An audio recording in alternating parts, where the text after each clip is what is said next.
शिव महापुराण वायवीय संहिता उत्तरखंड। नित्य नैमित्तिक कर्मों का वर्णन। श्री कृष्ण के द्वारा नित्य नैमित्तिक कर्मों के सुनने की इच्छा करने पर उपमन्यु जी कहते हैं, प्रातःकाल शयन से उठकर अपने दैनिक कर्मों का भली भांति चिंतन करके अरुणोदय काल में शौच, दंत धावन आदि कार्यों से निवृत्त होकर विधिवत किसी पवित्र नदी, सरोवर अथवा घर में ही प्रातःकालीन स्नान कर शुद्ध वस्त्र धारण करना चाहिए।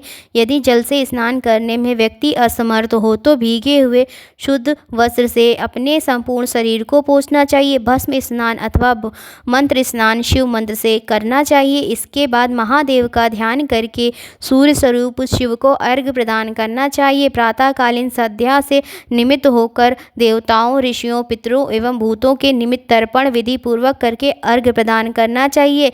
इसके अनंतर उपमन्यु जी ने कर न्यास की विस्तृत विधि का वर्णन करते हुए यह निर्देश दिया कि ललाट पर भस्म से स्पष्ट त्रिपुंड लगाएं। इसके साथ ही दोनों भुजाओं में, हृदय स्थल पर तिलक लगाकर सिर पर, कंठ में, कान में तथा कानों में रुद्राक्ष को धारण करें। अपवित्र अवस्था में रुद्राक्ष धारण नहीं करना चाहिए। बताई गई रीति से न्यास द्वारा अपने में शिव तत्व का आधान करके तथा पशु भावना का त्याग करके मैं शिव हूँ, इस प्रकार विचार कर शिव धर्म करें।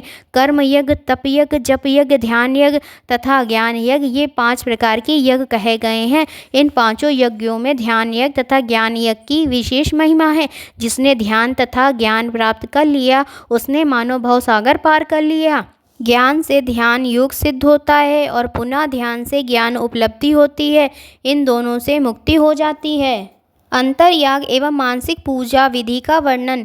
नित्य नैमित्तिक कर्म एवं न्यास का वर्णन करने के पश्चात उपमन्यु जी ने अंतर्याग पूजा का वर्णन किया। उपमन्यु जी कहते हैं कि मनुष्य अंतर्याग का अनुष्ठान करके पीछे बहिर्भाग करे। अंतर्याग में पहले पूजा द्रव्यों को मन से कल्पित और शुद्ध करके सर्वप्रथम श्री गणेश का स्मरण करें। तत्पश्चात सिंहासन, योगासन अथवा पद्मासन पर ध्यान करते हुए सर्व मनोहर सांब शिव को विराजमान कराएं। वे सदाशिव शुभ लक्षणों से युक्त हों, उनकी शुद्ध स्फटिक के समान निर्मल अंग कांति हो तथा वे प्रफुल्ल कमल के समान नेत्र, 4 भुजाएं और मनोहर चंद्रकला का मुकुट धारण किए हुए। इस प्रकार ध्यान करके उनके वाम भाग में महेश्वरी शिवा के भी मनोहर रूप का चिंतन करें। इस प्रकार महादेव और महादेवी का ध्यान करके श्रेष्ठ आसन पर संपूर्ण उपचारों से युक्त भावमय पुष्पों द्वारा उनका पूजन करें। इस तरह ध्यानमय आराधना का संपूर्ण क्रम समाप्त करके महादेव जी का शिवलिंग में, वेदी पर अथवा अग्नि में बाह्य पूजन करें। शिव पूजन की विधि एवं शिव भक्ति की महिमा। उपमन्यु कहते हैं, भगवान शिव की अंग कांति शुद्ध स्फटिक के समान उज्ज्वल है। वे संपूर्ण वेदों के सार तत्व हैं, भव रोगों से ग्रस्त प्राणियों के लिए औषध रूप हैं और सबका कल्याण करने के लिए जगत में सुस्थिर शिवलिंग के रूप में विद्यमान है। शिवलिंग में अन्यंत्र मूर्ति आदि में अर्धनारीश्वर की भावना से शिव शिवा के लिए एक साथ सभी उपचारों से पूजन करना चाहिए। सर्वप्रथम आसन और ध्यान के निमित्त पुष्प समर्पण करके पद्य, अर्घ्य, आचमन तथा शुद्ध जल से स्नान कराएं। तदंतर पंचगव्य, घी, दूध, दही, मधु और शर्करा के साथ फल मूल के सारे तत्व से स्नान कराकर शुद्ध जल से भगवान को नहलाएं। पवित्र सुगंधित जल से शिवलिंग का अभिषेक करके उन्हें वस्त्र से पोंछें। फिर नूतन वस्त्र एवं यज्ञोपवीत अर्पण करें। तत्पश्चात गंध, पुष्प, आभूषण, धूप, दीप, नैवेद्य, पीने योग्य जल, मुख शुद्धि, आचमन, मुखवास तथा रत्नों से जड़ित सुंदर मुकुट, आभूषण, नाना प्रकार की पुष्पमालाएं, छत्र, चवर, व्यंजन, दर्पण प्रदान कर सब मंगलमयी वाद्य ध्वनियों के साथ इष्ट देव का निराजन करें। उस समय गीत और नृत्य आदि के साथ जय जयकार भी होना चाहिए। फिर पुष्पांजलि अर्पित करके अपनी त्रुटियों के लिए क्षमा करें।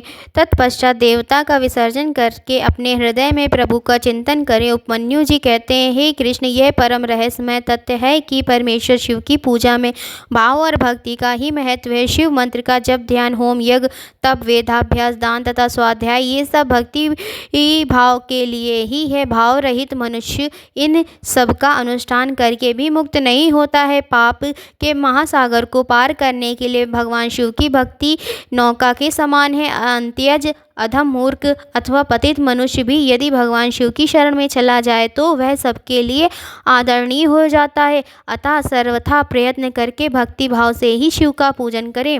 क्योंकि अभक्तों को कहीं भी फल नहीं मिलता। जो देवलोक में महान भोग और राज चाहते हैं वे सदा भगवान शिव के चरणारविंदों का चिंतन करते रहें। सौभाग्य, कांतिमान रूप, बल, त्याग, दया भाव, शूरता और विश्व में विख्याति, ये सब बातें भगवान शिव की पूजा करने वाले लोगों को ही सुलभ होती हैं। जो अपना कल्याण चाहता है उसे यह सब छोड़कर केवल भगवान शिव में ही मन लगाकर उनकी आराधना करनी चाहिए। जीवन बड़ी तेजी से जा रहा है। जब तक वृद्धावस्था का आक्रमण नहीं होता तब तक इंद्रियों की शक्ति क्षीण नहीं हो जाती, तब तक ही भगवान शंकर की आराधना कर लो। भगवान शंकर ही की आराधना के समान दूसरा कोई धर्म तीनों लोक में कहीं नहीं है। इस बात को समझकर प्रयत्नपूर्वक भगवान सदाशिव की अर्चना निरंतर करनी चाहिए। इसके अनंतर उपमन्यु जी ने अग्नि कार्य के लिए कुंड और वेदी आदि के संस्कार, शिवाग्नि की स्थापना और उसके संस्कार, होम, पूर्णाहुति, भस्म के संग्रह एवं रक्षण की विधि तथा हवनांत में किए जाने वाले कृत्य का वर्णन करते हुए काम्य कर्म के प्रसंग में शक्ति सहित पंचमुख महादेव की पूजा के विधान का वर्णन किया तथा आवरण पूजा की विस्तृत विधि तथा उक्त विधि से पूजन की महिमा वर्णन करते हुए शिव के 5 आवरणों में स्थित सभी देवताओं की स्तुति तथा उनसे अभीष्ट पूर्ति एवं मंगल की कामना का दृग दर्शन कराया।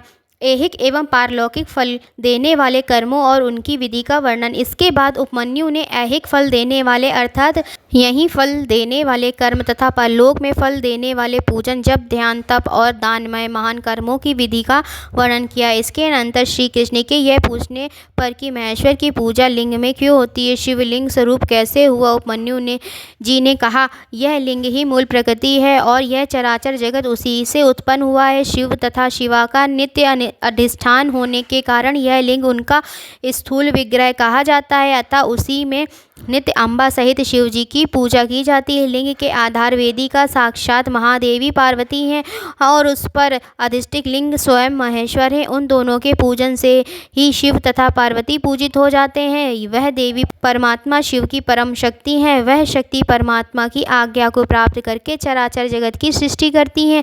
उनकी महिमा का वर्णन सैकड़ों वर्षों में भी नहीं किया जा सकता। योग एवं उसके अंग श्री कृष्ण के द्वारा परम दुर्लभ योग का वर्णन सुनने की इच्छा करने पर उपमन्यु जी बोले, हे श्री कृष्ण, जिसकी दूसरी वृत्तियों का निरोध हो गया है, ऐसे चित्त की भगवान शिव में जो निश्चला वृत्ति है उसी को योग कहा गया है। प्रायः योग 8 या 6 अंगों से युक्त होते हैं। यम, नियम, आसन, प्राणायाम, प्रत्याहार, धारणा, ध्यान और समाधि, ये योग के 8 अंग बताए गए हैं। कहा गया है कि उत्तम योग का अभ्यास करने वाले योगी के सारे अंतराय शीघ्र ही नष्ट हो जाते हैं और संपूर्ण विघ्न भी धीरे धीरे दूर हो जाते हैं। जिसके आहार विहार उचित एवं परिमित हो, जो कर्मों में यथा योग समुचित चेष्टा करता हो तथा जो उचित समय से सोता और जागता हो एवं सर्वथा आलस्य रहित हो, उसी को योगाभ्यास में तत्पर होना चाहिए तथा उसे ही सफलता प्राप्त होती है। ध्यान और उसकी महिमा। उपमन्यु जी ध्यान की महिमा का वर्णन करते हुए कहते हैं, भगवान शिव का चिंतन एवं ध्यान करने पर सब सिद्धियां प्रत्यक्ष और सिद्ध हो जाती हैं। जिस जिस रूप में मन की स्थिरता लक्षित हो उसका बारंबार ध्यान करना चाहिए। कुछ लोग मन की स्थिरता के लिए स्थूल रूप का ध्यान करते हैं। स्थूल रूप के चिंतन में लगकर जब चित्त निश्चल हो जाता है तब सूक्ष्म रूप में वह स्थिर होता है। जिनके सारे पाप नष्ट हो गए हैं उन्हीं की बुद्धि ज्ञान और ध्यान में लगती है। जिनकी बुद्धि पाप से ग्रसित है उनके लिए ज्ञान और ध्यान की बात भी अत्यंत दुर्लभ है। जैसे बहुत छोटा दीपक भी महान अंधकार का नाश कर देता है, इसी तरह थोड़ा सा योगाभ्यास भी महान पाप का विनाश कर डालता है। श्रद्धा पूर्वक क्षण भर भी परमेश्वर का ध्यान करने वाले पुरुष को जो महान श्रेय प्राप्त होता है उसका कोई अंत नहीं है। ध्यान के समान कोई तीर्थ नहीं है, ध्यान के समान कोई तप नहीं है, ध्यान के समान कोई यज्ञ नहीं है। इसलिए ध्यान अवश्य करना चाहिए।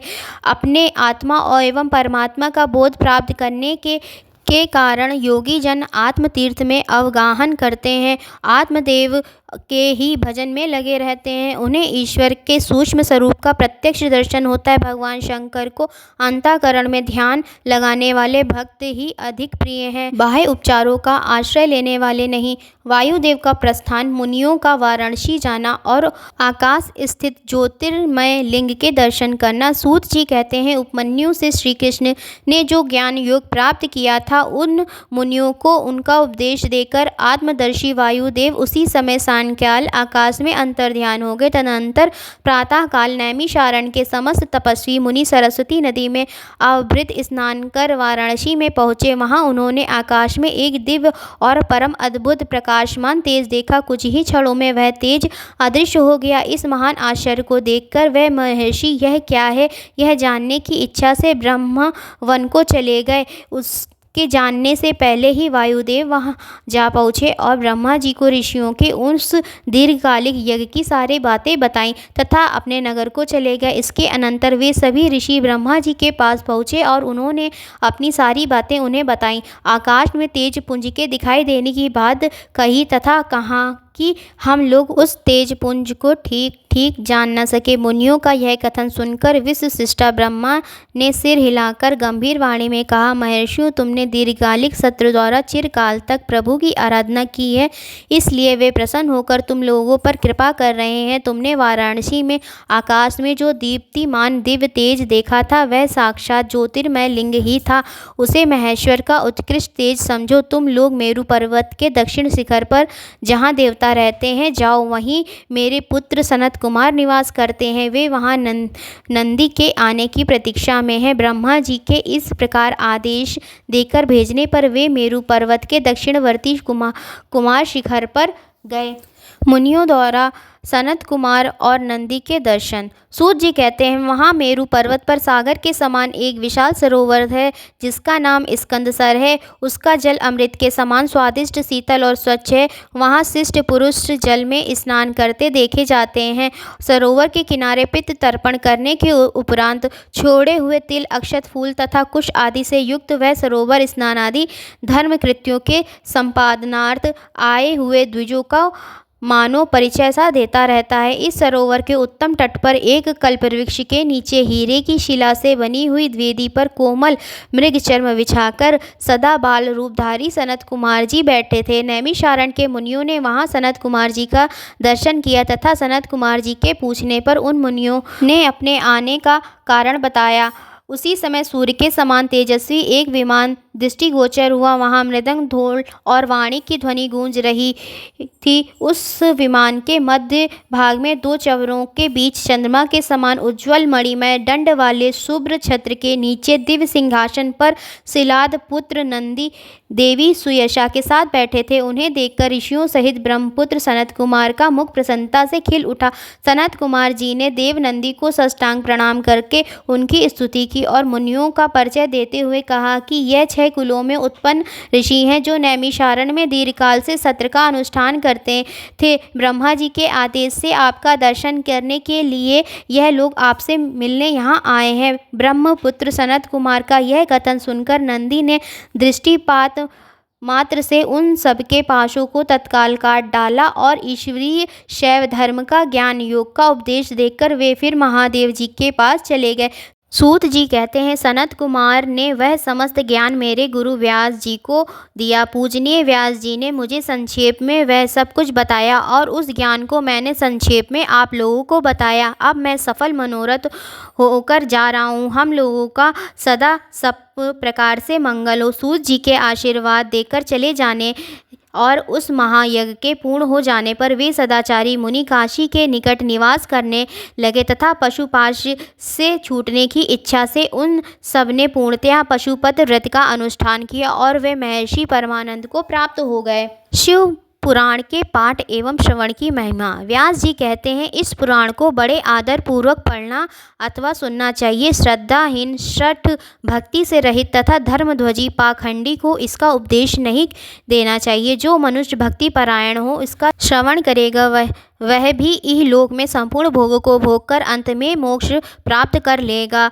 यह श्रेष्ठ शिव पुराण भगवान शिव को अत्यंत प्रिय है। यह वेद के तुल्य मानवीय भोग और मोक्ष देने वाला तथा भक्ति भाव को बढ़ाने वाला है। भगवान शंकर इसके वक्ता और श्रोता का सदा कल्याण करें। शम करोतु सा शंकरः। हर हर महादेव। शिव इच्छा से आज यह शिव महापुराण संपूर्ण हुआ।